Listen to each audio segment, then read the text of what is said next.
Hi, அனைவருக்கும் இனிய பொங்கல் நல்வாழ்த்துக்கள். பொங்கலுக்கு நம்ம நேட்டிவ் பிளேஸ்க்கு வந்திருக்கேன். நேட்டிவ் பிளேஸில் ஒரு 10 கிலோமீட்டர் 12 கிலோமீட்டர் ரன் பண்ணான்னு 22 வருஷமாக அந்த ஊரில் தான் இருந்தேன். ஆனால் ஓடுனது கிடையாது. முதல் முறையாக என் ஊரில் ஒரு 10 கிலோமீட்டர் இருந்தேன். எப்படி இருக்குன்னு தெரியல. நாயெல்லாம் இருக்கும், அதெல்லாம் எப்படி மேட்ச் பண்ணி ஓடுறதுன்னு தெரியல. ஓகே, ரன் பண்ணிட்டு நான் பேசுகிறேன். உங்கள் லீவுக்கு தான் வந்திருக்கோம். சரி, இன்னைக்கு லீவ் விடக்கூடாது.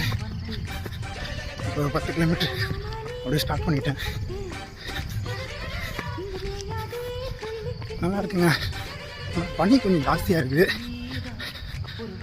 நாய்கள் அப்பப்போ கொஞ்சம் உள்ளே வர மாதிரி இருக்குது. அதெல்லாம் கொஞ்சம் மேட்ச் பண்ணி ஓடணும். பரவாயில்ல, நல்ல ரோடெல்லாம் கொஞ்சம் அகலமாக போட்டிருக்காங்க. நல்லா இருக்குது.